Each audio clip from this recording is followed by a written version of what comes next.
Gente, dicen que en las guerras la primera víctima es la verdad. Y eso es cierto. La mentira es un arma muy poderosa y consolidar una narrativa falsa en el tiempo puede terminar convirtiéndose en la versión oficial de la historia. Por eso dicen que la historia la escriben los vencedores.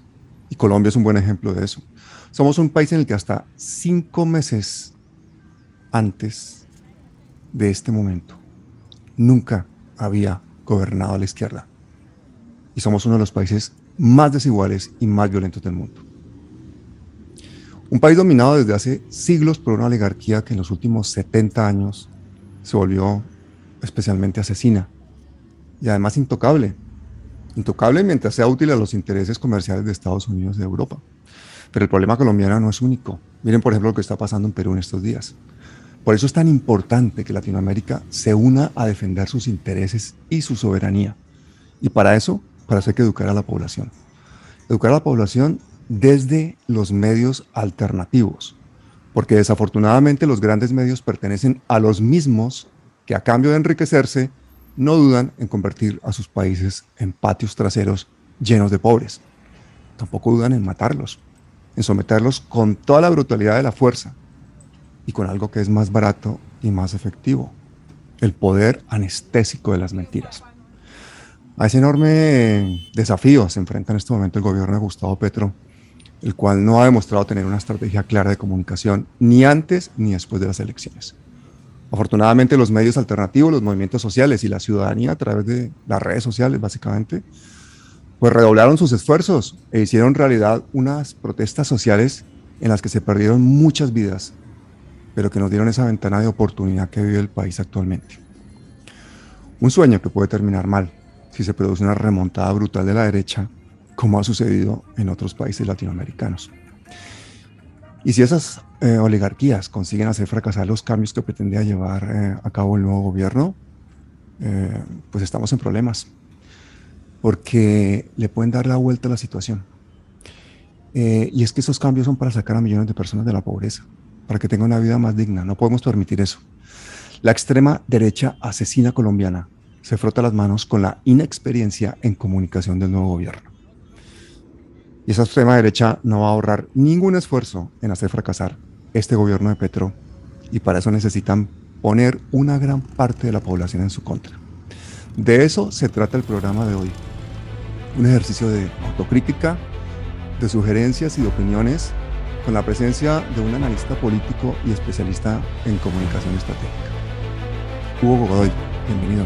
Gracias, Pablo, por la oportunidad de hablarle a nuestro querido pueblo colombiano. Para mí es un placer. Saludo a tu público, les deseo un feliz año nuevo, que todavía estamos en ese empezar de esta nueva etapa, ¿no? Y también de continuar una nueva etapa en Colombia. Para mí, gratísimo el poder colaborar y participar de cualquier forma para el pueblo hermano de Colombia. Pues es un placer, porque yo creo que es lo que tenemos que hacer, ¿no? Los comunicadores alternativos latinoamericanos, que estamos en esta misma onda de cambio y de mantener unas vidas dignas para nuestras sociedades, pues empezar a trabajar juntos, porque compartimos una cantidad de problemas.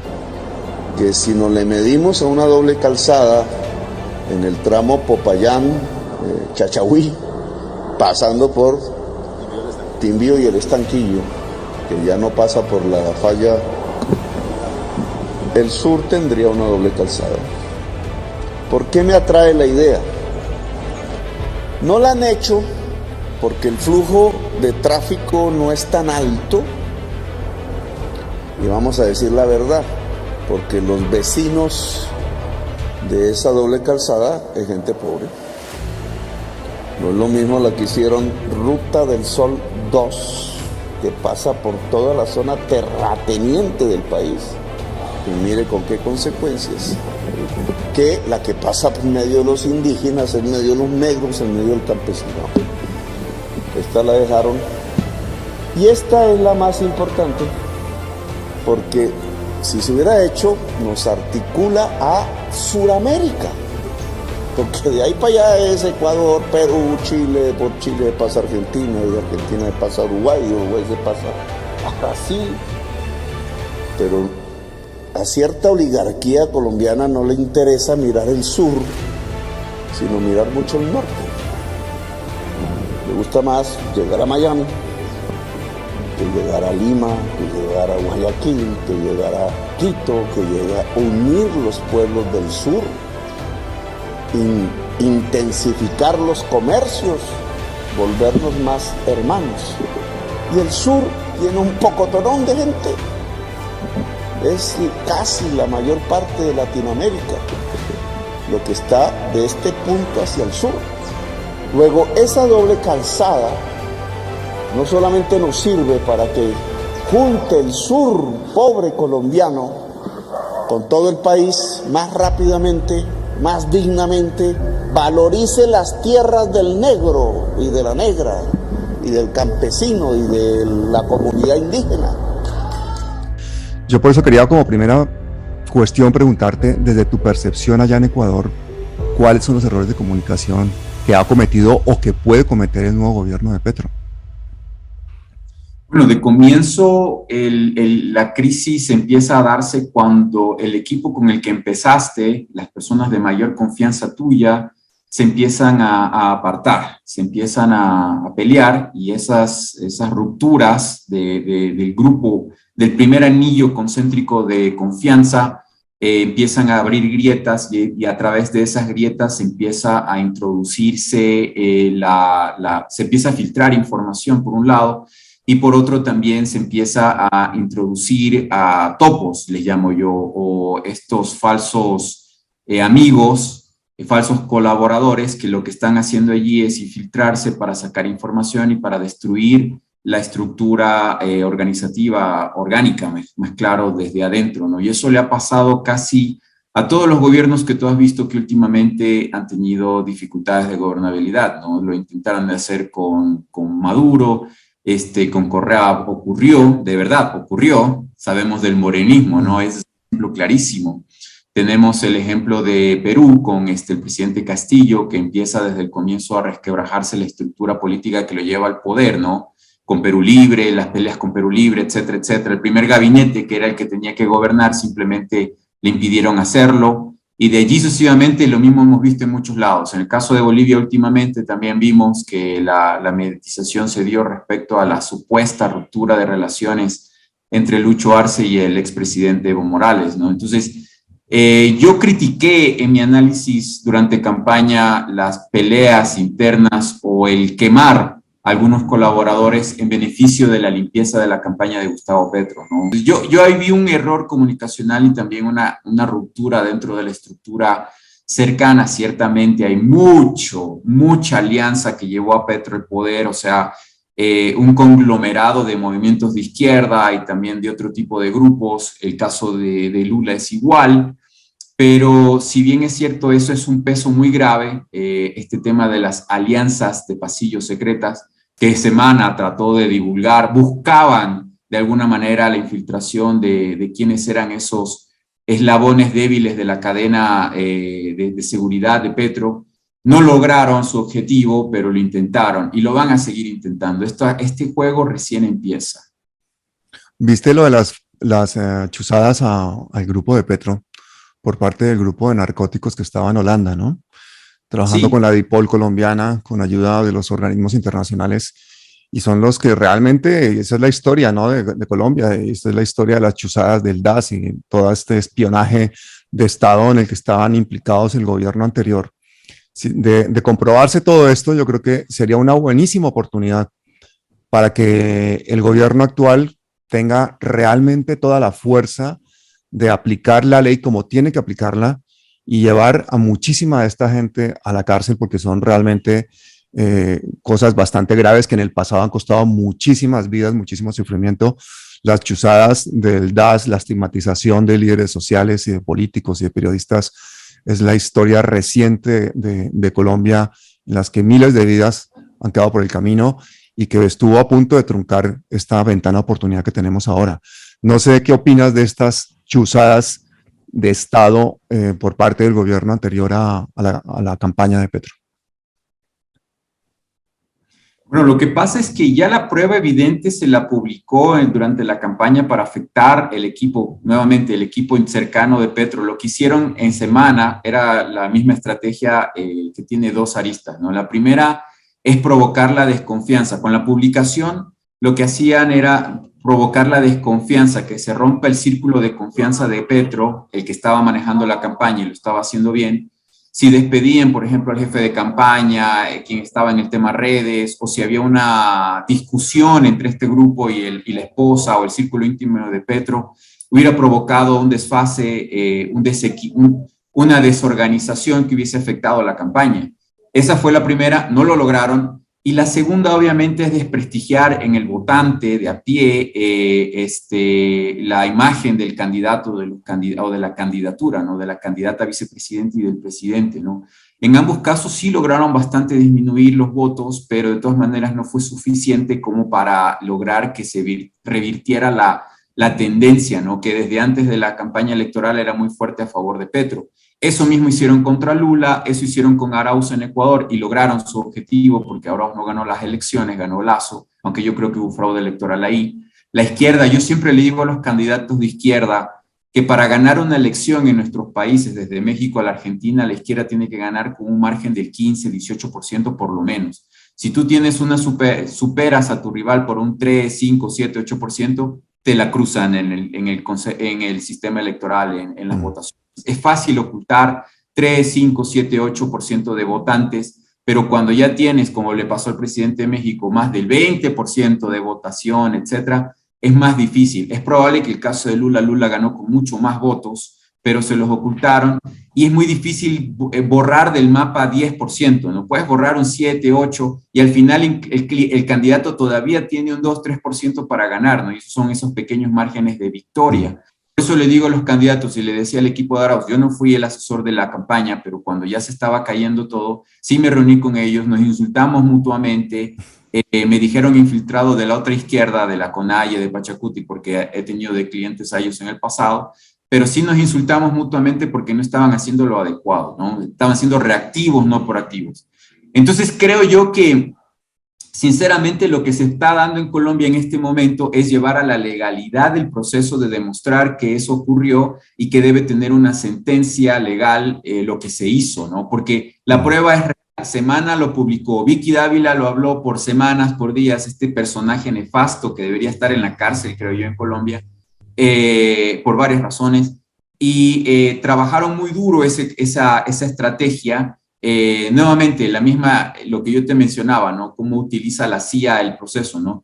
Le dan a un pseudo periodista afín a ellos, mira, aquí tienes un paquete de información que te va a ayudar a vender revistas, te va a ayudar a hacerte popular, la fuente somos nosotros, tú solamente tienes que decir que es reservado, y sin corroborar esa información, sin hacer un análisis jurídico también de en lo que te estás metiendo, publican, porque su deseo de estos personajes no es seguir la ley, no es hacer lo correcto, sino ser populares, ser estrellitas de Navidad, le digo yo, y también lograr réditos para su propia persona, ¿no? Si vemos el perfil, por ejemplo, de esta señora Dávila, es egocéntrica, es xenófoba, o sea, hay muchas condiciones que la CIA analiza en el perfil cuando los investigan, cuando los analizan, cuando los entrevistan, y dicen, bueno, este tiene el checklist perfecto y entra en nuestro índice de personalidades que podemos utilizar para publicar. Entonces, yo creo que esto tiene mucha cola. Tú ya bien mencionaste que incluso hay un país europeo de la Unión Europea involucrado en esta situación porque el trabajo se hacía desde otro territorio. Y eso tiene mucho que ver justamente por la alianza que hay en la estructura, ¿no? Recordemos que creo que fue Duque el que convirtió a Colombia como un aliado estratégico de la OTAN. Santos. Y sin ser incluso... Fue Santos. Fue Santos, perdóname. Pero Duque lo quiso ya firmar en piedra. Entonces, hay una colaboración de grupos de inteligencia regional de Europa y de Estados Unidos que están en Colombia. Ese es uno de los graves problemas que va a tener que enfrentar el presidente Petro. Y si está utilizando su equipo más cercano esta noticia, este proceso judicial para destruir esos esquemas de espionaje internacional en Colombia, yo creo que es una excelente estrategia. Así matas, como diría mi santa madre, varios de un solo tiro. Hugo, ahora que mencionas a Vicky Dávila y a la revista Semana, quiero preguntarte algo que me parece realmente sorprendente, por lo menos al ciudadano colombiano medio le parece sorprendente, que un medio de comunicación de extrema derecha, que no duda en hacer campañas de desprestigio contra Gustavo Petro, el pacto histórico y el progresismo en general, sea una y otra vez visitado por este mismo Gustavo Petro, estos mismos progresistas, estos mismos personajes que están intentando hacer el cambio, como si ignoraran cómo funcionan los algoritmos de la comunicación hoy en día, como si no se dieran cuenta que con eso están legitimando ese medio de comunicación. Es más, esa revista Semana organiza debates presidenciales y van masivamente, etcétera, etcétera, etcétera. Y hasta el día de hoy, la semana antepasada, creo que hubo una última entrevista de Gustavo Bolívar, de Gustavo Petro, en esa misma revista con esa misma señora. ¿Cómo entiendes tú este fenómeno? Y por favor dime si eso te parece o no un error de comunicación. Lo que pasa es que los que trabajan en la agenda de presidencia, los que son asesores o asesoras, quienes trabajan en el equipo de comunicación son aspiracionistas o aspiracionales. No suelen ser a veces de la camiseta, ¿no? Es como los futbolistas. Hoy día juego con el América de Cali, pero si por decirte otro equipo de Colombia me ofrece mucho más dinero, me voy del América, pero durante el América era el que más amaba la camiseta, ¿no? De los Diablos. Pero tú te refieres a los asesores de comunicación sí, del gobierno, exactamente. ¿no? Entonces, uno como político comete el error a veces de contratar a estos personajes porque tienen muy buen currículum, muy buena hoja de vida, tienen muy o porque son amigos. Son amigos de muchos medios y equipos. Pero estos personajes, como ya te digo, no tienen la camiseta, no son socialistas, no están con las comunidades indígenas, no están con el narcotráfico, no están por la pacificación. Están ganando plata, dinero y prestigio. Y obviamente, como saben que este gobierno puede a veces caer, a veces ni siquiera les cae bien el político. Lo conozco, lo sé. Sé de estos asesores que en el trabajo sonríen y pelan los dientes, como dirían en Colombia. Pero en privado les da asco estos políticos de izquierda, esta gente de izquierda, y piensan y consideran que en un momento van a caer, y después les gustaría trabajar para la revista Semana como productores, les gustaría trabajar para Caracol Radio, para RCN, para NTN 24, ¿me entiendes? Son aspiracionales. Entonces ahí se comete un error, porque en las llamadas telefónicas le dicen a Vicky Dávila, oye, amiga, se hacen amigos, ¿no? Le dicen, porque eso pasa todo el tiempo, le dicen, oye, te voy a conseguir la exclusiva del presidente, ¿qué dices? Para que le preguntes tú misma y todo, pero verás que no tienes que preguntar de esto, no te preocupes, lo voy a hacer.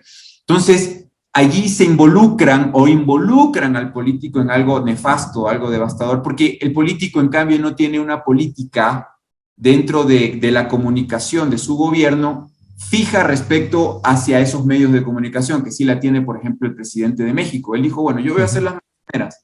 Y aquí va a haber un listado de entrevistadores y van a tener prioridad los líderes sindicales, los medios alternativos, los comunales, youtubers.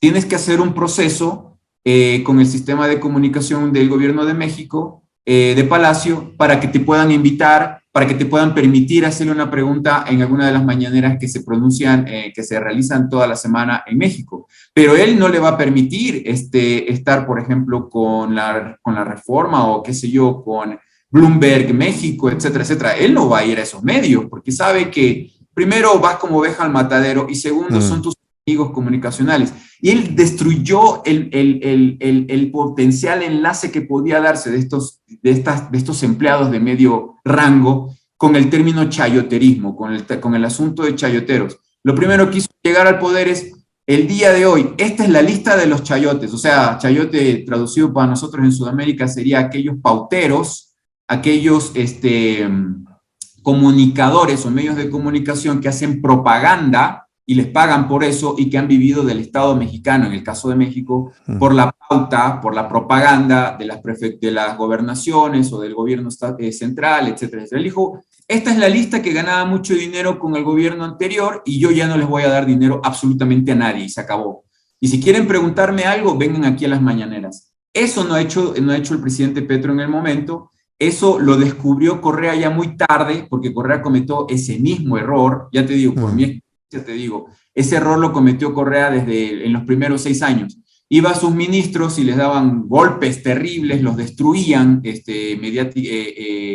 los manipulaban en medios de derecha ultra fascista de Ecuador, y chayoteros o pauteros de primera rango, no te voy a decir la lista, te digo, El Comercio, El Universo, que salen en un documental de un amigo tuyo, Ecoavisa, Teleamazonas, y Vistazo, esos 5, y ni siquiera son muchos, pero lastimosamente, tanto el sentimiento aspiracional de crecer, de decirse ante los medios, yo soy la asesora, soy el asesor de imagen o de comunicación de la presidencia, entonces los llevan a esos medios, una. Y la segunda, que no hay una posición firme ante esos medios de comunicación, envías tus ministros, vas tú mismo como político, porque también hay un sentimiento aspiracional de estos políticos de por fin ya ser aceptados, respetados y admirados, se puede decir, de estos medios que te han criticado, te han juzgado y te han perseguido por mucho tiempo.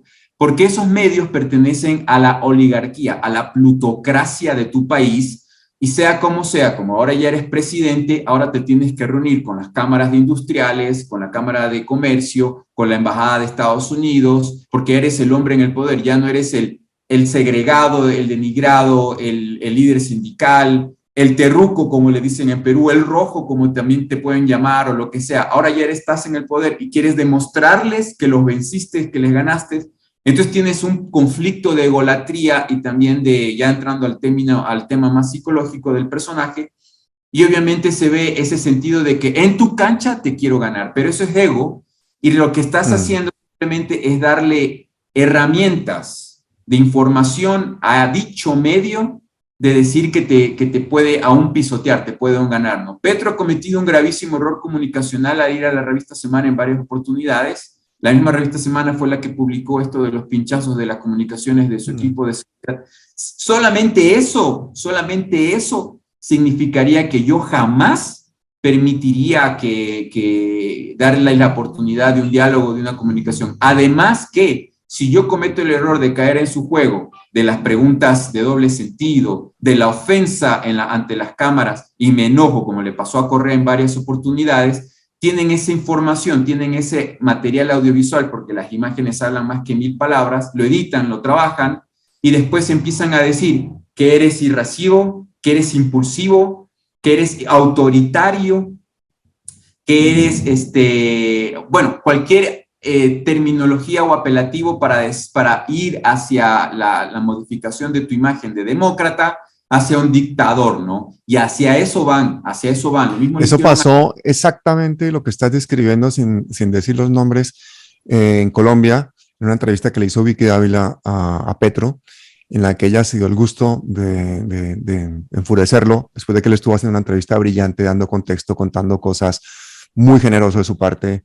Es un tipo muy intelectual, muy inteligente, y hizo una excelente entrevista, y ella finalmente consigue, a punta de acorralarlo obstinadamente, preguntándole por el M-19, por la etapa guerrillera, con esa narrativa oficial de que la toma del Palacio de Justicia, para poder conseguir decirle en su cara que ellos habían sido pues delincuentes, que ellos habían sido, llegar hasta ese punto de crispación para un Petro cansado, perder los papeles y enfurecerse, y esos minutos, esos segundos son los que luego se hacen los memes, luego se hacen los clips pequeñitos, los que se pasan por las redes sociales, y los que básicamente crean un tráfico para la revista Semana y para los medios de extrema derecha, que los hacen subir en suscriptores, y tanto en negativo como en positivo, pues crecer, cosa que no habría pasado si esa entrevista se hace en un medio alternativo en el que el hombre pueda dar contexto, pueda explicar las cosas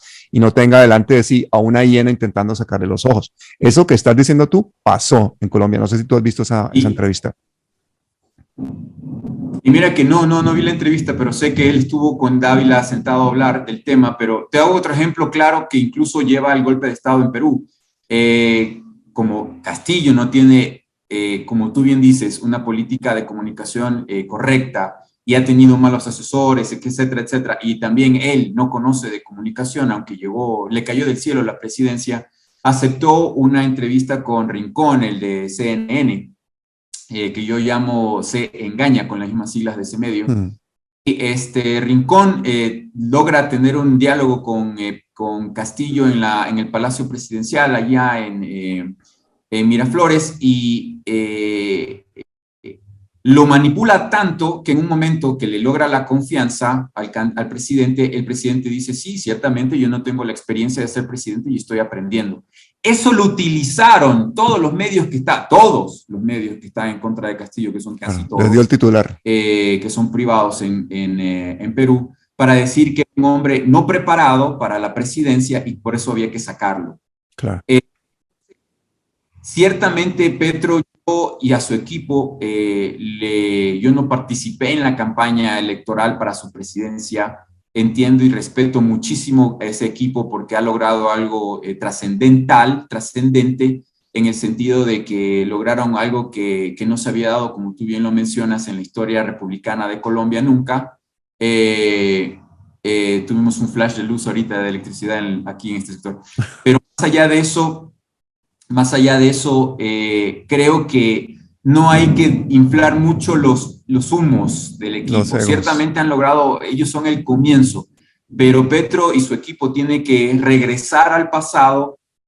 Todos los youtubers, todos los medios alternativos, todos los grupos sociales organizados que apoyaron la campaña de Petro sin tener comunicación y contacto o coordinación con el equipo de campaña de Petro y que permitieron de esa manera orgánica que ganara el presidente. Eso le decía al equipo de Arauz, le decía que estaban totalmente desconectados de esa gran masa que aún mantiene el correísmo fuerte en el Ecuador, que son youtubers, son gente que hace las cosas de manera orgánica en sus redes sociales, en TikTok, en Facebook, en Instagram, etcétera, etcétera. Y cuando tú crees que tú eres y tu equipo el que está logrando todos esos méritos por tu propia cuenta, empiezas a romper el esquema de comunicación, de diálogo con el pueblo, ¿no? Pero ese es otro error que cometen los políticos, porque ciertamente terminan aceptando de que su jefe de campaña, el equipo de campaña que contrataron, son la mamá de los pollitos, la mamá de Tarzán también dicen acá en el Ecuador, y que tienes que seguirles escuchando, ¿no? Pero ganar una presidencia son múltiples factores que hay que tomar en consideración. Por eso a mí me gusta el análisis multifactorial, multidinámico, no solamente al estilo de Edgar Morin, ¿no? No solamente simplificar las cosas a 2, 3 factores y con eso se acaba todo, ¿no? Radio, televisión y prensa escrita. O sea, no es así la situación en el siglo XXI. Y una cosa que yo creo que aquí tenemos que hacer un acto de reflexión. Tengo que decirte que a esta entrevista hay muchísima gente que no le va a gustar, porque en Colombia hay muchísimo sectarismo, bueno, en muchos sitios. Y tan pronto tú dices algo crítico, autocrítico, te metes con un pelo de Petro, inmediatamente hay muchísima gente que ya no quiere escuchar el video, que ya no quiere saber. Y esa falta de autocrítica, esa superioridad moral, es lo que nos ha llevado pues a estar sin poder llegar al poder durante muchísimo tiempo, porque cometemos errores estratégicos de comunicación, errores de estrategia política, etcétera, etcétera. Y has hablado del problema de los egos y los egos inflados. Yo te voy a decir una cosa, aquí pasó lo mismo. Nosotros tuvimos pues unos resultados que ahora, por dar un poquito de contexto, te los voy a comentar, pero eso creó un triunfalismo muy peligroso. La realidad de las elecciones fue la siguiente: en las elecciones presidenciales votaron 22 millones de personas, Hugo, en Colombia. Eso es el 58% del electorado. O sea, como siempre, ganó la abstención. Sí. Petro, de los 22 millones, se sacó 11 millones, ¿vale? Y solamente le ganó por 700,000 votos a este señor corrupto, que estaba haciendo una campaña básicamente por TikTok y que se sacó 10 millones y pico de votos. O sea, tú imagínate, Petro, que es un animal político, que lleva toda la vida luchando contra el paramilitarismo, que ha sido alcalde de Bogotá, que le conoce todo el país y apenas se sacó 700,000 votos más. Eso es en las presidenciales. Y clave fue el papel de Francia Márquez. Francia Márquez posiblemente le dio más de 1,5 millones de votos. Clave porque Francia, sin haber ocupado cargos públicos y con una campaña de solo 3 meses, en la primera vuelta obtuvo más votos que el candidato del centro, Sergio Fajardo. Francia sacó una votación histórica que obtuvo más de 780,000 votos. Ya quedó segunda después de Petro. Por eso fue que Petro después la llamó para que fuera su fórmula vicepresidencial. Ahí no le estaba haciendo ningún favor Petro a Francia. Es que ella se ganó a pulso todos esos votos. Eso fue la sorpresa política del año en Colombia y fue la candidata a esa vicepresidencia a pulso, a pulso. Y luego, de las legislativas, ahí es donde tenemos que explicar la situación actual de Colombia. Nosotros no ganamos las elecciones ni de Senado ni de Congreso. En Senado son 108 curules, Hugo. Necesitábamos 55 para tener mayoría y sacamos 16. De 55 que necesitábamos, sacamos 16. Y de Congreso, que son 188 curules, necesitábamos 86 y sacamos 25. Y salieron todos con las campanas al vuelo de que el éxito rotundo y tal, no señor, sí, fue un éxito, fue un resultado histórico para la izquierda, efectivamente, pero en ningún momento nos alcanzamos siquiera a la mitad de lo que necesitábamos para tener unas mayorías legislativas, que eran las que nos habían podido permitir hacer un gobierno de verdad del cambio, y por eso tenemos un gobierno de coalición. Entonces esa es la realidad, y ese triunfalismo y esos egos, hasta bien avanzados los resultados y hasta los primeros meses, todavía la gente seguía en ese tono, ¿no? Entonces, la realidad del país es que la gente sigue sorprendida de, hoy, ¿por qué han puesto a este tipo que es un exministro de Uribe, neoliberal, de ministro de Educación? Ya han puesto al Roy Barreras, presidente del Congreso, ya han puesto a no sé quién embajador en Estados Unidos, ya no sé quién ministro de Transportes y tal. Pues porque tenemos un gobierno de coalición, porque no conseguimos esas mayorías en las legislativas. Esa es la realidad. Pero tú hablas de esto y te cae encima medio petrismo, porque esto es. Y otra cosa, el petrismo le debe mucho a la serie documental Matarife. Hombre, muchísimo. Pues no, Daniel está en este momento abandonado del petrismo. No le han ni siquiera reconocido, ni siquiera con un cargo honorífico o con con nada, ¿sabes? El hecho de que su serie ha puesto contra la pared al uribismo a nivel mundial, porque ha sido un fenómeno mundial.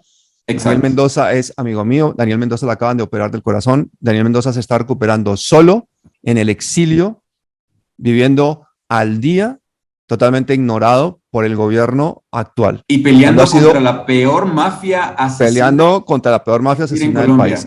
Como nos toca pelear a todos los que damos la cara por este cambio. Para que luego las personas que escuchan los comentarios de autocrítica se piensen muy bien esas autocríticas, porque cuando alguien sale a un medio alternativo a defender unos cambios progresistas, en países como Colombia se está jugando la vida. Daniel Mendoza merece todo el respeto del mundo, todo el reconocimiento del mundo. Están poniendo una cantidad de gentes en cargos, en embajadas, en consulados, en organizaciones, instituciones, que son amigos de no sé quién, que son si sé cuándo, que son familia, que no sé qué tal, y personas que han sido absolutamente indispensables para este cambio, siguen en el exilio escondidas sin saber ni qué hacer con sus vidas, porque por este cambio se han buscado el destierro, la enfermedad y la pobreza. Esa es la realidad. Poner en peligro a sus seres queridos también, ¿no? La mafia no te golpea directamente a ti, la mafia te mata a tu madre, te mata a tu padre, te mata a tu hermano, a tu hijo o a tu hija. Por eso yo también suelo ser un poco cauto con respecto a lo que hago, porque conozco a la mafia, sé cómo actúa y cómo funciona y sé cómo ellos golpean, ¿no? Y una cosa que te quiero decir, querido Pablo, respecto a todos los petristas, que se hagan un baño de humildad. Petristas, no ganaron ustedes.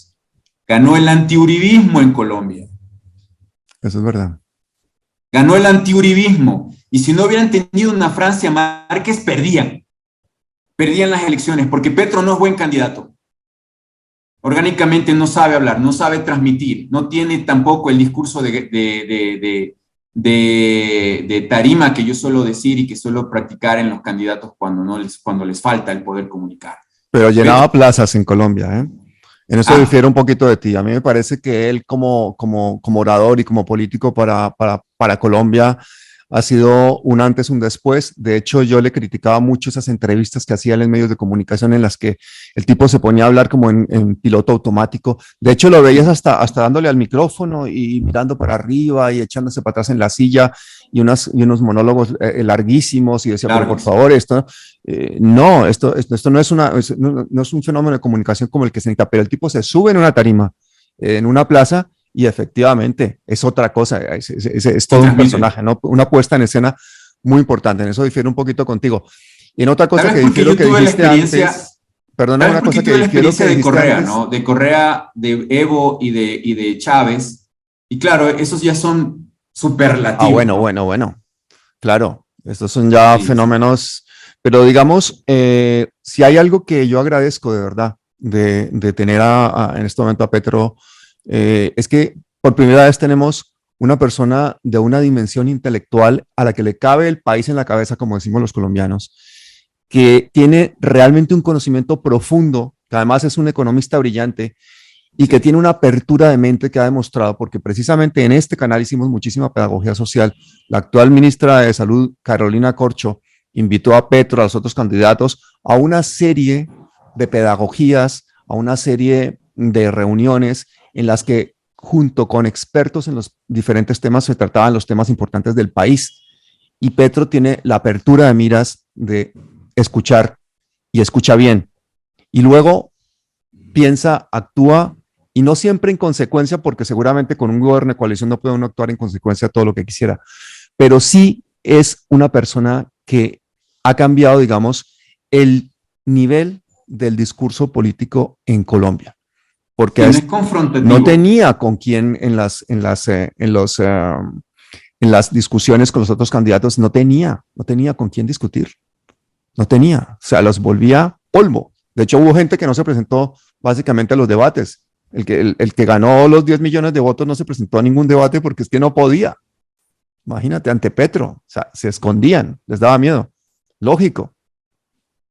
Y siempre fue muy caballeroso. Los debates que yo vi ya en la última etapa con los radicales opuestos, ¿no?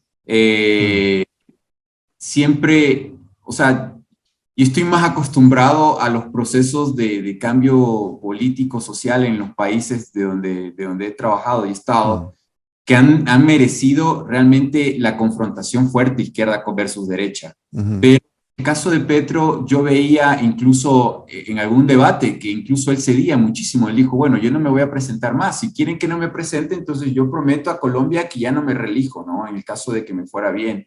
Entonces, lograron mucho en los debates los otros candidatos. Y claro, el que no se presentó, que tú bien mencionas, y que llegó ya a la segunda vuelta, utilizó la estrategia de Jaime Durán Barba, un paisano mío, que creo yo es el Maquiavelo de las campañas electorales. Le hizo ganar a Macri, trabajó con Lazo, él cobra de 20 millones, trabaja para el Departamento de Estado, directamente factura para el Departamento de Estado de Estados Unidos, es profesor de la Georgetown en Washington.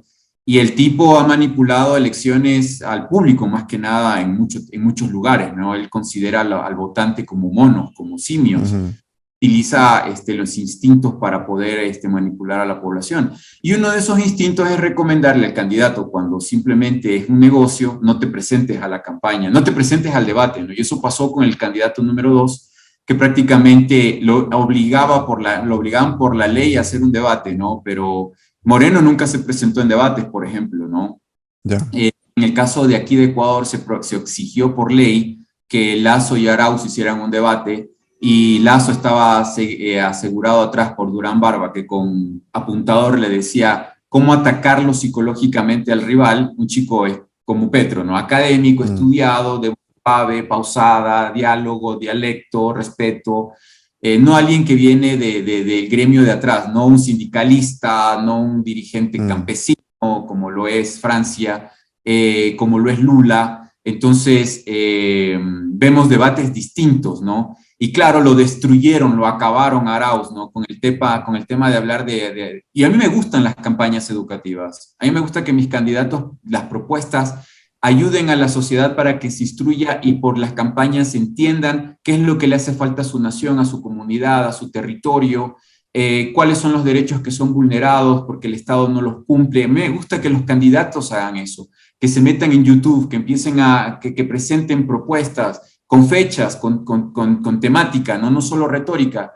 Pero más allá de eso, la popularidad es la que lleva a que la gente le dé el voto a alguien, ¿no? Y eso es uno de los grandes conflictos que tenemos respecto a las campañas electorales. Y esa es una de mis razones por las que yo considero y creo que estaba preparado el camino, obviamente, para que en este caso el antiuribismo permitiera un voto duro a Petro, que ya había estado en campaña electoral anterior y había perdido, pero estuvo cerca. La anterior estuvo cerca. Yo entiendo y comprendo que fue la opción de izquierda que Duque supuestamente venció, ¿no? Ahí te puedo decir que nosotros en este canal hicimos más de 50 vídeos sobre el tema del fraude y tuvimos un grupo trabajando durante mucho tiempo.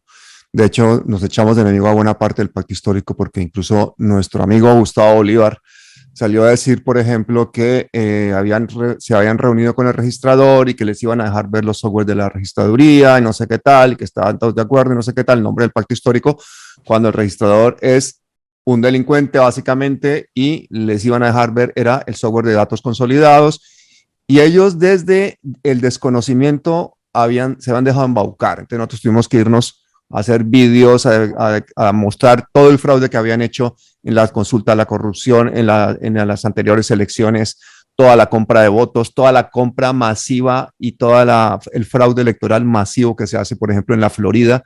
Todo eso lo demostramos en este canal a lo largo de 50 vídeos con campañas, con actrices famosas, con una cantidad de gente que pues fuimos como, digamos, el mosquito cojonero, como dicen en España, que estuvimos todo el tiempo aguijoneando el hecho de que se iba a hacer un fraude. Y eso motivó a muchísima gente a salir a votar porque la única solución, porque el fraude estaba hecho y no había nada que hacer. La única solución era salir a votar de forma tan masiva que ganáramos a pesar del fraude. Y yo creo que eso fue una cosa importante en la cual, sin ponernos de acuerdo, todos los medios alternativos, todos los movimientos sociales nos dedicamos, ajenos totalmente, aparte de lo que era el pacto histórico, a esa campaña, a concienciar a la gente, a sensibilizar a la gente respecto a que teníamos que ganar por goleada y a pesar del fraude ganar. Y a pesar de eso ganamos por ese margen estrecho, ¿no? A lo que yo me refiero es que con el análisis que habíamos hecho del sistema electoral en Colombia, yo creo que una de las cosas que deben estar en agenda dentro del cambio que se debe dar en Colombia, además yo considero que deberíamos ir a una constituyente en Colombia, creo que debería haber una reforma al sistema electoral en Colombia. Sí, por supuesto. Muy, muy importante, y es el tema de la abstención. Yo creo que a Colombia le han engañado con este ejemplo de Estados Unidos, que no vive una democracia, por cierto, real, sino una ficción, un engaño, que debería cambiarse el sistema al voto obligatorio, el voto, no sé cómo llamarlo de alguna manera, pero que la población vaya a votar, porque se amedrenta mucho en el campo a la gente a que no vaya a votar, se amenaza, se complica la posibilidad de que la gente vote en muchas regiones de Colombia, también se da ese caso en México. También hay un sistema muy complejo de la bicameralidad en Colombia que impide que pueda haber una real mayoría. O sea, está todo el tiempo realizado desde toda esta época privatista, antiestado, que ha gobernado Colombia para provocar que un cambio sea de muy difícil proceso, un proceso que no pueda ser rápido, que no pueda ser eficaz y que la presidencia del Ejecutivo o también las funciones judiciales, todos esos sistemas puedan ser modificados de una manera eficiente para que actúen de manera rápida y eficaz. Eso lastimosamente se hizo en Ecuador, pero obviamente el morenismo con Lazo a la cabeza optaron ese esquema tan rápido, tan eficaz de trabajo para el Ecuador que se había modificado en la Constitución del 2008, incluyendo 2 poderes adicionales del Estado, 5 poderes ahí en el Ecuador. Se apoderaron del Consejo de Participación Ciudadana, ahora también lo quieren hacer en esta siguiente fase, quieren destruirlo y acabarlo. Entonces, deben haber cambios radicales, fundamentales, y ojalá que en la cabeza de Petro lo tenga como una cosa que está como secreto en su mente, pero que realmente quiere llevar a efecto. Que deben haber estos cambios reales dentro de Colombia, si no, sería solamente, como decía mi madre cuando yo estaba en el colegio, no vayas a calentar la banca, anda a aprender, anda a estudiar, a sacar buenas notas. Que no sea un gobierno solamente de calentar la banca y hacer reformas tibias, ¿no? Yo sé que hay muchas cosas que deben cambiar en Colombia, he visto tus presentaciones últimas y tus análisis sobre las reformas de ciertas leyes, pero si queremos matar todas las moscas que están sobre la mesa de un solo golpe, vamos a la Asamblea Nacional Constituyente, vamos a un proceso constitucional, reformemos casi todo, cambiemos todo lo que ha tomado décadas en ir instrumentando en esta casa de naipes, en este castillo de naipes que ha sido el uribismo, que ha sido Santos, que ha sido Duque, que provocaron que Colombia haya vivido 60 años de guerra civil, tantas muertes, más de 2 millones de desplazados. Nos exigen, nos solicitan, nos piden, nos imploran, todos los que han sido masacrados por la guerrilla o también por los paramilitares, las zanjas que están enterradas en el Putumayo y en el norte de Colombia, nos exigen, nos imploran que cambiemos, que reformemos Colombia. Y eso es algo que debemos hacer no de manera tibia, sino tenemos que hacerlo ya, con la poca oportunidad que tiene Petro ahora. Y los números, que no amigo, el error que cometió Castillo. Los números son todavía peor porque son 7 millones de desplazados por lo menos. Hablando del error de Castillo, ¿tú no crees que a Petro le puede pasar lo mismo, que por congraciarse con la derecha de gobernabilidad pierda apoyo popular? Petro está en camino de ser un Castillo 2.0. Así de fácil y sencillo. Cuéntame eso. Castillo tenía las posibilidades de hacer cambios y reformas en los primeros 3 meses. Castillo tenía la posibilidad de hacer reformas y cambios en los primeros 3 meses de mandato, pero lo embolataron, como dicen en Colombia, lo obnubilaron, como dicen en Ecuador, llevándolo por el lado de la democracia, ¿no? De que hay que trabajar con el Congreso, de que hay que buscar los consensos, las alianzas, los diálogos, los comentarios, ir a la revista Semana, como en caso de Castillo fue ir a CNN y a todos los medios pauteros contrarios a él. Se demoró más de 1 año y medio de lo que tenía que haber hecho en los primeros 3 meses. Lula sabe lo que le puede pasar y está haciendo los cambios exactamente en este momento. Entiendo que Petro ya ha hecho algunos cambios en la cúpula del ejército, en la policía también, aunque creo que realmente la corrupción y las cuentas pendientes en el ejército y en la policía son, digamos que es un cáncer que está prácticamente en la médula espinal de ambas instituciones. Entonces es muy difícil que él quiera cambiar la estructura, pintando la fachada del edificio, refaccionando algunos muebles. No, hay que demolerlo al edificio y tener otro. Eso lo tenía en cuenta también el presidente de México, por eso fue con la creación de la Guardia Nacional, hasta que tuviera una estructura totalmente distinta en el ejército, en la marina, etcétera, etcétera. Y ahora sí empezar a coger a los capos de la droga. Recién en este año, 4 años después. O sea, Petro...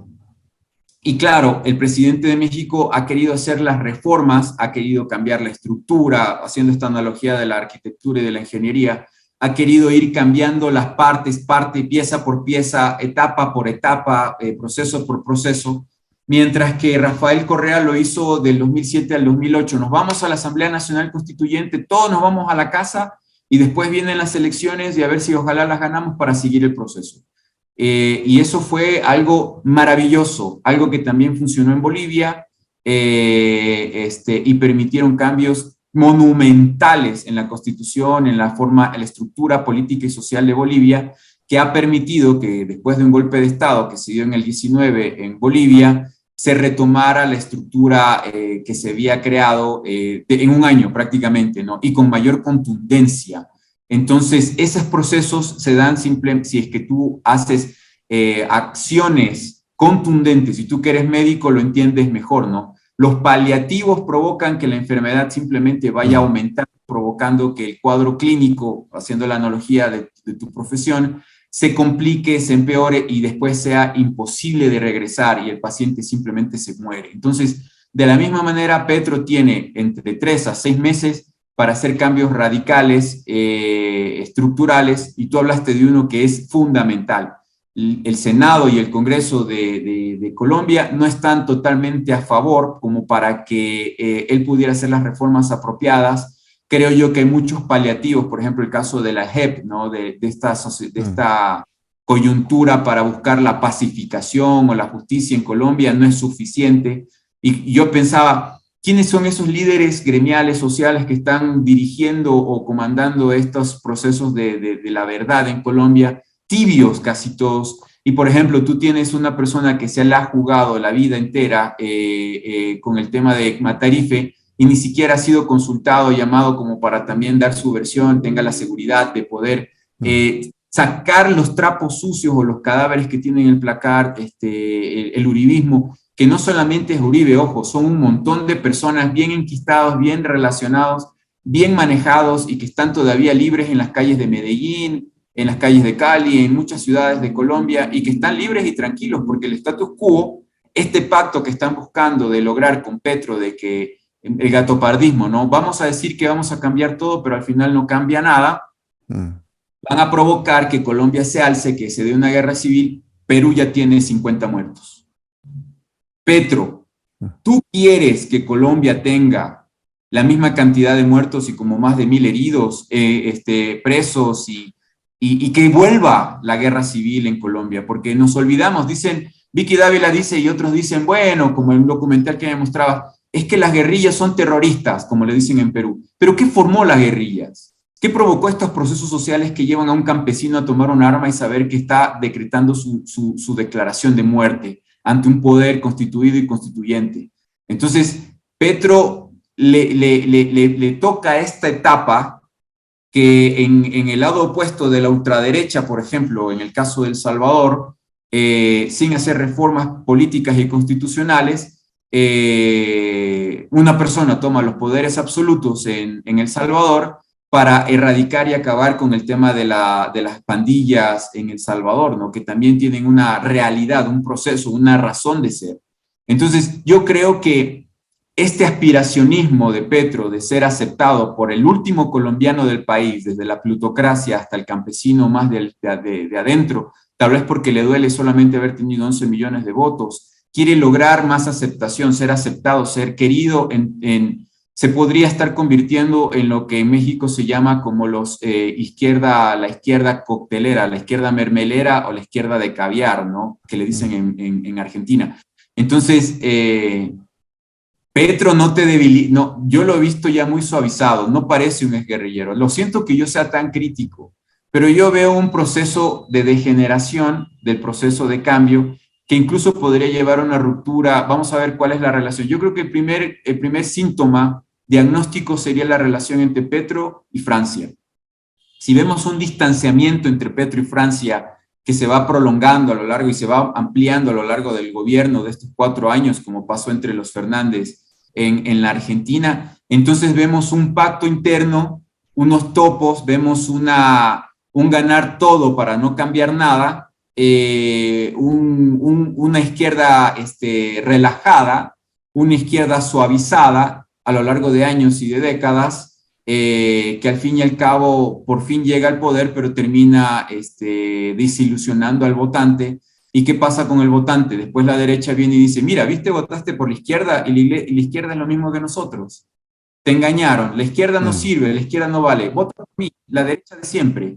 La que como empresario, millonario, te voy a enseñar a cómo ganar también dinero y tú también ser millonario, porque en la votación también existe lo aspiracional. Eso fue lo que hizo Guillermo Lasso, y es la frase que yo siempre digo, ¿no? El pobre vota por el rico con la esperanza de que el rico le ayude a cambiar su realidad para también ser rico, y el rico pide al pobre el voto para que el rico llegue al poder y proteger el sistema que lo mantiene el rico rico y al pobre pobre. Entonces, esa es la situación semiótica de lo que te quería mencionar. Hay que ver la relación Márquez-Petro. Sí, y Francia está demasiado callada y el presupuesto gordo del ministerio que le han formado ya lo maneja otra entidad. Sí, hay que ver realmente qué pasa ahí. Pero también yo creo que Petro, si hay alguien que conoce de lo que es capaz la derecha, es Petro. Petro ha sido torturado, ha estado perseguido, amenazado, han intentado matarlo varias veces. Él sabe perfectamente que la derecha busca aniquilarlo moralmente. ¿Tú cuál crees que podría ser el papel de las consultas populares? ¿Cómo se le podría quitar poder al ejército? ¿Cómo podríamos prevenir un poco esa judicialización de la política que podría terminar con su mandato? ¿Cuál es ese cóctel estratégico que tú le harías a medida Petro ahora mismo en los próximos meses? Bueno, el tema de las consultas populares es una estrategia típica de la derecha. Así gobernaron en las épocas más nefastas de lo que los académicos dicen neoliberalismo, que yo ya más bien, porque son terminologías que confunden al caminante, al que no sabe de academia, porque no fue ni a la escuela. Hablemos de privatismo, que quieren apoderarse de las empresas públicas de lo gordo, de lo que da plata, como tú bien hablaste en un programa anterior sobre el tema de las pensiones y de la seguridad social, etcétera. Los seguros, hay muchos negocios dentro y te digo porque yo he trabajado con gobiernos, entonces hay muchos negocios que la gente ni sabe porque no entienden o no comprenden cómo funciona. Tú para comprar patrulleros, para comprar maquinaria para cualquier alcaldía, para cualquier consejo comunal, para la ciudad o para hacer una pared, tú tienes por obligación que contratar un seguro. Vaya a ver quiénes son los dueños de las empresas aseguradoras que firman esas pólizas, ¿no es cierto? Y por qué, por ejemplo, Colombia no tiene una empresa pública de seguros. Ahí tú te puedes dar cuenta de cosas. Entonces, para empezar, yo creo que seguir el esquema o las herramientas de la derecha que se sirvieron durante los 70, 80, 90 y todo este tiempo, estos 20 más años en Colombia, no serían apropiados ni benéficos, ¿no? O sea, hacer consultas populares no creo que es lo que Colombia requiere. Lo que Colombia requiere es lo que Ecuador y otros países requieren, pero Colombia más. Porque de todos nuestros países, el país que no ha tenido un proceso de cambio real, de modernización y de socialización de los derechos colectivos, es Colombia. Ni siquiera una reforma agraria se ha dado jamás. Ecuador sí la tuvo, varios intentos, 2 o 3 ocasiones, por eso no tuvimos guerrilla urbana, pero no campesina. Entonces, hay un montón de cosas que son tan grandes y amplias que podrían llenar la biblioteca de tu casa, de mi casa y probablemente de 10 amigos nuestros que tengan grandes bibliotecas, por ejemplo. Entonces, eso se requiere realmente en una reforma constitucional o constituyente. Si es que no tienes los votos, si tienes miedo porque no has logrado ganarte la confianza de la población con tus entrevistas en Semana o en RCN o en Caracol o en lo que sea, y más bien estás perdiendo, tendrías que acelerar ese proceso para hacerlo ya. Y si en cambio tú con ciertos procesos, como por ejemplo hacer declaración de emergencia del sistema médico público en Colombia, poner en declaración, gobernar con decretos como está haciendo Lula en Brasil.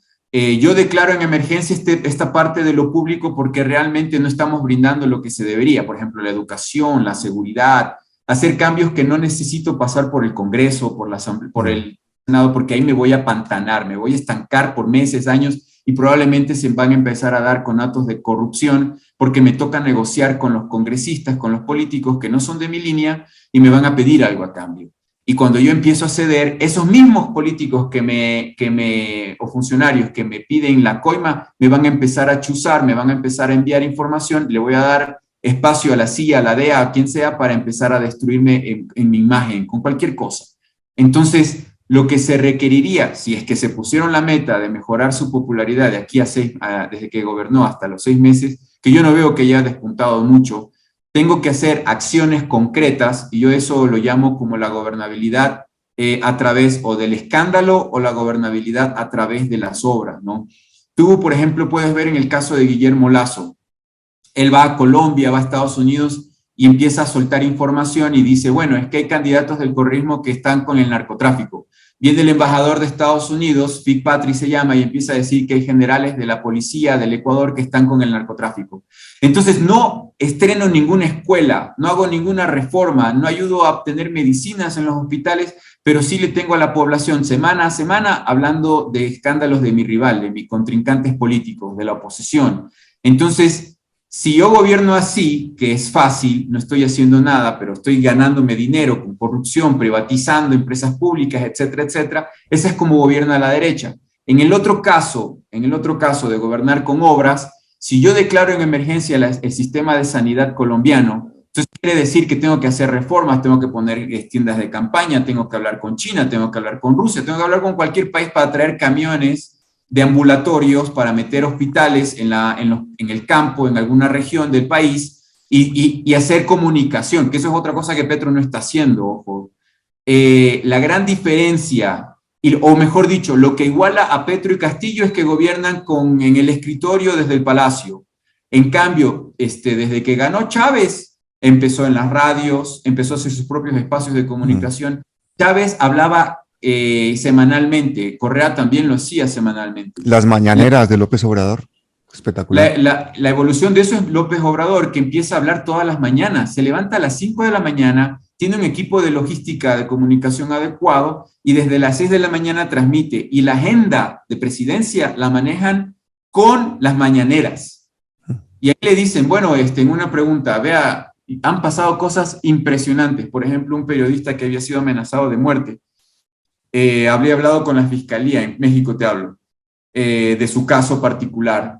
Logra hacer, porque es comunicador, logra hacer un proceso de llegar a la mañanera y cuando ya se acababa la mañanera, coge el micrófono y cuando pregunta dice, señor presidente, me van a matar por esta información que yo estaba dando. Y se le van las lágrimas. Y el presidente dijo, no, a ver, yo no conozco tu caso, ¿qué pasa? Le dice, llama específicamente a la Guardia Civil, a su equipo de logística con temas de seguridad y avanzan en el proceso. Petro no está haciendo eso, pero quien sí están hablando en las terrazas, en el internet, en los medios, en los metros de Medellín, en todo lado, son la oposición. Entonces Petro está perdiendo espacio diariamente. Por eso digo que no es un gran comunicador como candidato. Entonces, están ganándole la batalla, están aminorando a quien realmente es de izquierda dentro de su gobierno, de izquierda reactiva, proactiva, que sería el caso de la señora Francia, que es la parte social de su gobierno, sí. Entonces, ¿qué es lo que va a pasar después? Como te dije, le destruyen el equipo o el grupo cercano de confianza y después Petro se va a sentir solo. De repente, cuando ya se ve abrumado por todos lados, es simplemente, o va a salir como Castillo de decir, declaro en este momento cerrado el Congreso y Asamblea Nacional Constituyente, y no tienes ni al vicepresidente, no tienes al general, no tienes absolutamente a nadie que te pueda apoyar, porque todas las personas que te apoyaban, tú mismo dejaste que tus rivales te lo sacaran de tu círculo personal de control y de confianza y de poder. Entonces, eso es lo que yo veo que está pasando con el gobierno de Petro. Por eso mismo te dije que al inicio de año una de mis estrategias o trabajos sería crear un programa semanal que ojalá le llegara al presidente de Colombia para decir, logró sobrevivir a muchos de sus atentados, persecuciones, etcétera. Ojo que también yo he hecho mucho análisis de este tema y yo le he dicho incluso al programa de mi amigo Jesús López cuando analizábamos el tema de Colombia, a mí muchas veces me parece que los que verdaderamente han sido asesinados por el narcotráfico, por la ultraderecha, por el fascismo en nuestros países, son verdaderos dirigentes y líderes que querían hacer el cambio. Aquellos pseudo dirigentes y líderes y dirigentes de izquierda que siguen vivos, por algo los han dejado libres, vivos. Bueno, ¿sabes a quién han nombrado de embajador de Colombia en Paraguay? Paraguay es nicho de la derecha ahorita. De la derecha total. Y van a no ha cambiado así, nada. Pero que me parece curioso que un gobierno progresista como el de Gustavo Petro nombre a un embajador de derecha uribista en Paraguay, justo reducto de la derecha, ¿sabes? O sea, como cuota como política, medida, le ¿no? decimos. Cuota política, los apoyos, Sí. Los apoyos en campaña los pagas primero con embajadas. Sí. Y luego, cuando ya son más fuertes, más potentes, empiezan a darse negocios, empresas públicas, etc. Yo te digo, yo he trabajado prácticamente solo con la izquierda en temas de campaña electoral, pero aún en la izquierda veo esas filtraciones. Claro, por supuesto. A decirte, mira, tengan $1 millón, pero cuando se ganen las elecciones yo quiero esto. Específicamente dicen. La carta a los Reyes Magos, ¿no? Sí, totalmente. Y tú dices en el equipo cercano, yo he renunciado varias veces en medio de campañas para decir, bueno, si tal personaje, tal propuesta sigue, yo me abro. Porque, o sea, tengo hijas pequeñas, yo no quiero problemas, estoy tranquilo como estoy y no quiero tener, incluso no quiero estar en reuniones donde escuche algo que podría significar que yo estoy en la lista de potenciales asesinados después porque sé información. Entonces, yo soy muy desconfiado por lo que he visto y lo que he vivido. Entonces, en ese sentido, entonces, creo que eso pasa con las campañas electorales. Es penoso. Y mira que en Ecuador las campañas son financiadas por el Estado. tiene que haber un tope, pero obviamente como meten a su gente en el sistema electoral, no hay control, entonces a él de turno puede meter dinero y hacer lo que le dé la gana, y así se gana a través del lobismo y de meter más dinero, ¿no? Claro. Y allí es donde tú te enfrentas con este tema de los que entran y dicen, mira, yo te doy 1 millón o te doy 500,000 camisetas o te empapelo toda tal ciudad o lo que sea, y después vemos en campaña, ¿no? Sí. Y es sumamente engorroso, sucio, y después de la campaña asqueroso. Vienen también los mismos de, si por ejemplo perdieron la campaña, vienen y dicen, mira, metí 500,000, 800,000, $1 millón, necesito recuperar ese dinero, quiero lavar esta platica, alguna cosa, ayúdanos. Y a ver, pero, o sea, son gente que estuvo en la campaña de Correa. ¿Correa sabe quiénes son estos personajes? No, no lo sabe. Porque es tan grande el equipo de trabajo nacional que siempre se te meten pillos en la recolección de dinero, en los grupos políticos que se alinean también en estas alianzas para poder ayudar, para poder llegar, porque claro, todos son aspiracionistas y dicen, bueno, el candidato puede ganar, me meto aquí, apoyo con mis camisetas, con mis carros, con mi comida, con mis empleos, y después veo cómo saco. Ese es un grave problema de nuestra pseudodemocracia. Queríamos analizarlo y hacer pseudoanálisis, estudios, academia involucrada también, para poder cambiar esto deberíamos de buscar una evolución del sistema electoral que tenemos en nuestros países, ¿no? Sí. Se pueden dar esos cambios, ¿no? Por ejemplo, yo creo que en nuestros países sí. En Estados Unidos es mucho más difícil porque tiene que haber una guerra civil para cambiar el sistema de ellos. Sí. En nuestros países sí podemos desde la academia y desde los medios de alternativos atraer ese tipo de análisis y de diálogo, porque soy de los pocos analistas que lo hago. Yo tengo colegas que se sientan en la mesa y le dicen al candidato o candidata, ok, mi sueldo es $36,000 mensuales, y yo empiezo a trabajar. Y le dice la candidata o el candidato, sí, pero mire que los ideales, que estamos buscando hacer estas reformas, que nuestra propuesta de campaña, bueno, eso está muy bien para ustedes, pero eso es lo que yo cobro. Y si usted no puede recaudar ese dinero, ¿cómo vamos a pedirle al pueblo? Si usted no puede pedirle a la gente que le dé dinero, ¿cómo le va a pedir a la gente que dé dinero? Claro, efectivamente. Hugo, muchísimas gracias por tu presencia, tu generosidad, tus palabras. Ha sido una cátedra de comunicación y de estrategia de marketing político. Espero que esto le llegue al equipo de Petro. Lo lanzamos con toda la mejor intención del mundo. Todos estos comentarios, autocrítica, es para que construyamos país, para que saquemos a 20 millones de la pobreza, para que tengamos un país en paz. Por favor, esos egos, por favor, déjense ayudar. Por favor, la vía no son los medios de comunicación oficiales, son los medios alternativos, los movimientos sociales, las ollas comunitarias, la gente en los barrios, la gente quiere ayudar a este cambio. Déjenla ayudar, pero denle una pedagogía mínima que la está pidiendo. Esta es tu casa. Te esperamos por aquí muchísimas veces, Hugo. Muchas gracias, Pablo, por el tiempo, por la oportunidad. Amo Colombia, conozco Colombia, he visto lo que ha sufrido el pueblo colombiano y estoy dispuesto y a disposición para poder colaborar y trabajar. Petro y su gobierno deben crear sus propios medios de comunicación, deben crear sus canales y que esos canales tengan entrada abierta a los líderes comunales, a quienes han luchado por años por tener paz en Colombia.